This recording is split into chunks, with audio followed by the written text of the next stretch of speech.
स्वागत है आपका भक्ति टाइम चैनल में।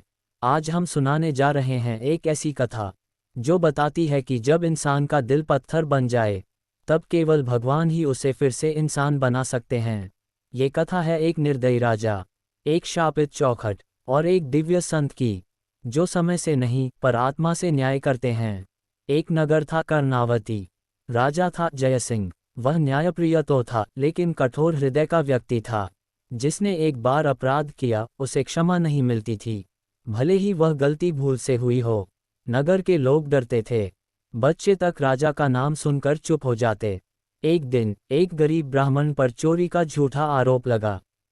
राजा ने बिना सुने उसे फांसी का आदेश दे दिया। उस दिन नगर के बाहरी छोर पर एक संत आया। नाम था संत दशरथानंद। वह सीधे महल की देहरी पर पहुंचा और कहा, राजन, जब राजा का हृदय पत्थर हो जाए तो न्याय शूल बन जाता है। जिस दिन तेरी चौखट फटेगी तेरा अभिमान चूर हो जाएगा।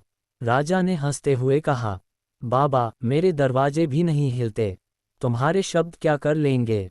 संत ने कहा, तेरी यही चौखट जो तुझे शक्ति देती है अब तुझसे वह सब कुछ छीन लेगी जिस पर तुझे अभिमान है। संत ने चौखट को छुआ और उस दिन से वह दरवाज़ा खुलते ही जलने लगा। राजा ने उसे पत्थर से ढकवाया पर हर बार कुछ जलता रहता। राजा डरने लगा, पर उसका अहंकार अभी भी जीवित था। राजा के मंत्री ने संत से क्षमा मांगी और पूछा, राजन को क्या करना चाहिए। संत ने 7 प्रश्न पूछे। 1. राजा कितना सुनता है। 2. वह कितना सहता है। 3. वह कब रोता है। 4. वह कौन सा निर्णय बदल सकता है। 5. वह किसके सामने झुक सकता है। 6. उसके राज्य में भूख से कौन मर रहा है।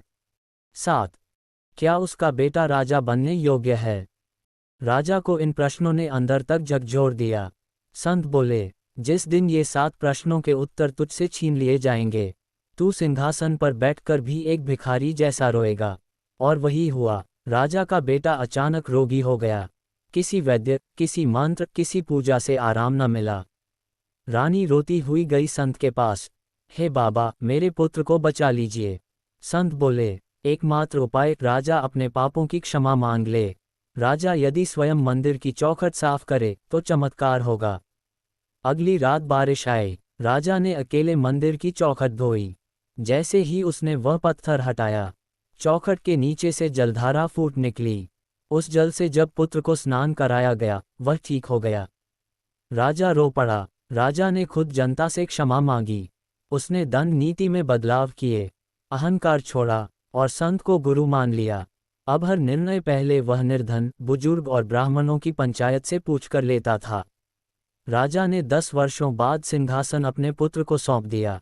संत ने कहा, अब तू पाषाण नहीं, तू सच्चा राजा बन चुका है, क्योंकि तेरा दिल अब शिला नहीं शिव बन चुका है। अहंकार जब चुप होता है तब ही आत्मा बोलती है। शासन शक्ति से नहीं सेवा से चलता है।